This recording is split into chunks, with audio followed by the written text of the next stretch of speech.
नमस्ते दोस्तों, मैं हूँ प्रियदर्शनी। स्वागत है मेरे चैनल फ्लॉप्स में। एंड आज हम डिस्कस करने वाले हैं ऑर्गेनिक केमिस्ट्री। देखिए दोस्तों, ऑर्गेनिक केमिस्ट्री हम लोग जो पढ़ते हैं उसको हम लोग बहुत जगह इस्तेमाल करते हैं, जैसे कि इंडस्ट्री में, डेली लाइफ में। और डेली लाइफ में क्या यूज़ होता है, जैसे कि क्लोरोफ्लेनिकल, वो यूज होता है टाइफाइड ट्रीटमेंट के लिए। वो एक सॉइल का माइक्रो ऑर्गेनिज्म होता है। और दूसरा जैसे है कि क्लोरोक्विन, और वो इस्तेमाल होता है किस लिए, मलेरिया के लिए, वो ट्रीटमेंट के लिए यूज़ होता है।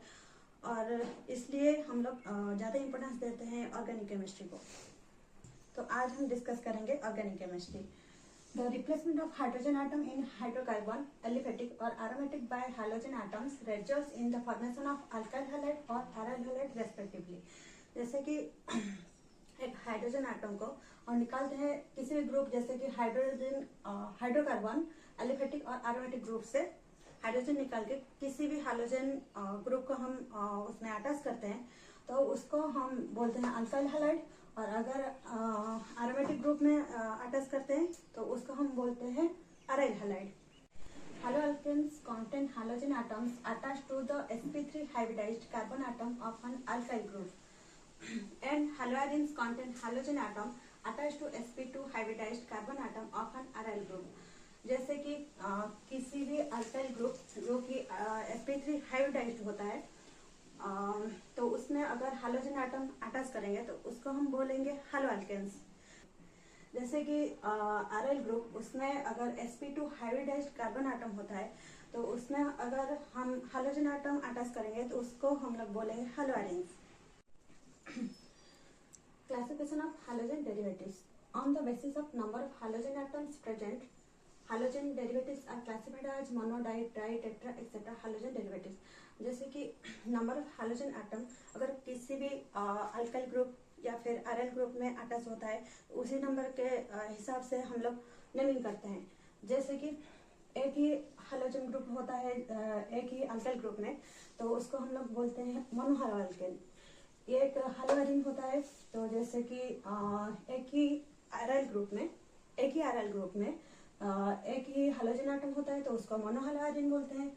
और वैसे ही दो अल्काइल ग्रुप में दो हाइड्रोजन एटम्स अटैच होता है तो उसको हम लोग नेमिंग करते हैं डाइहालोअल्केन। वैसे ही तीनों अल्काइल ग्रुप के साथ तीनों ही हाइड्रोजन एटम अटैच होता है तो ट्राइहालोअल्केन बोलते हैं। On the basis of alkyl halides और हालोअरेन्स, जैसे कि मैं पहले बोल चुकी हूँ कि अल्काइल हैलाइड होता क्या है, हाइड्रोजन एटम को रिप्लेस करके हाइड्रोजन एटम को अटैच करते हैं किसी भी अल्काइल ग्रुप के साथ, तो उसको हम लोग बोलते हैं अल्काइल हैलाइड्स।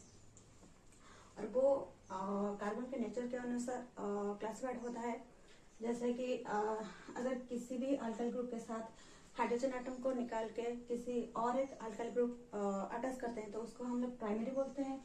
वैसे ही अगर दोनों ही अल्काइल ग्रुप अटैच करते हैं किसी कार्बन के साथ हाइड्रोजन रिप्लेस करके तो उसको हम लोग बोलते हैं सेकेंडरी। एंड वैसे भी तीनों ही हाइड्रोजन एटम को निकाल के तीनों ही अल्काइल ग्रुप अटैच करते हैं तो उसको हम लोग बोलते हैं tertiary. On the basis of allylic halides, these are the compounds in which the halogen atom is bonded to an sp3 hybridized carbon atom next to carbon-carbon double bond। और जैसे कि sp3 हाइब्रिडाइज्ड कार्बन आटम उसी के साथ कोई भी double bond carbon carbon double bond attach होता है तो उसी ग्रुप को हम लोग बोलते हैं एलिलिक कार्बन। और अगर उसके साथ कोई भी हाइड्रोजन आटम अटैच होता है तो उसको हम लोग बोलते हैं allylic halides. On the basis of benzoic halides, these are the compounds in which the halogen atom is bonded to an sp3 hybridized carbon atom next to an aromatic ring।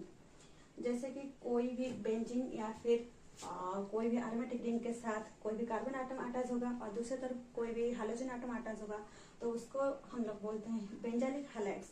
जैसे कि कोई भी अल्काइल ग्रुप के साथ एक तरफ होता है एक ही अल्काइल ग्रुप और उसको हम लोग प्राइमरी, और डबल बॉन्ड होता है तो उसको हम लोग जैसे कोई भी अल्काइल ग्रुप अटैच होता है तो उसको हम लोग बोलते हैं सेकेंडरी। एंड ऐसे ही टर्शियरी बोलते हैं जो दोनों ही अल्काइल ग्रुप एक ही एरोमेटिक रिंग के साथ अटैच होता है। On the basis of vinylic halides, these are the compounds in which the halogen atom is bonded to an sp2 hybridized carbon atom और फिर carbon carbon double bond sp2 हाइब्रिडाइड, उसका मतलब है कि किसी भी डबल बॉन्ड होता है और किसी कार्बन कार्बन के बीच डबल बॉन्ड होता है, उसके साथ कोई भी हाइड्रोजन एटम अटैच होता है तो उसको हम लोग बोलते हैं विनाइलिक हैलाइड। ऐसे ही किसी भी साइक्लिक रिंग के साथ वो कोई भी डबल बॉन्ड होता है, उसके साथ हाइड्रोजन एटम अटैच होता है तो उसको भी हम लोग बोलते हैं जैसे vinylic halides. On the basis of aryl halides, aryl means किसी भी एरोमेटिक रिंग या फिर बेंजीन उसको लेते हैं तो एरोमेटिक हैलाइड्स बोलते हैं। तो हैलाइड्स तो मतलब आप जानते हैं कि हाइड्रोजन एटम अटैच होता है। These are the compounds in which the halogen atom is bonded to the sp2 hybridized carbon atom of an aromatic ring. Aromatic ring means benzene या फिर कोई भी डबल बॉन्ड अटैच होता है hydrogen atom. और sp2 hybridised means तो मैं बोल चुकी हूँ डबल बॉन्ड से होता है। और ऐसे ही एग्जाम्पल देख सकते हैं कि कोई भी बेंजीन रिंग के साथ हाइड्रोजन एटम उसको ऐड करते हैं। तो ऐसे भी दूसरी तरफ भी कोई भी अल्काइल ग्रुप हाइड्रोजन एटम को रिप्लेस करके अल्काइल ग्रुप ऐड कर सकते हैं तो उसको भी हम लोग बोलते हैं एराइल हैलाइड। और ऐसे बहुत सारे एग्जांपल्स है। एंड इतना ही आता है क्लासिफिकेशन के अंदर। और नेक्स्ट सेक्शन में हम लोग देखेंगे नोमेनक्लेचर और उसका properties, chemical properties, physical properties और बहुत सारे हैं। और इतना ही इस सेक्शन का एंड होता है और देखेंगे नेक्स्ट सेक्शन में।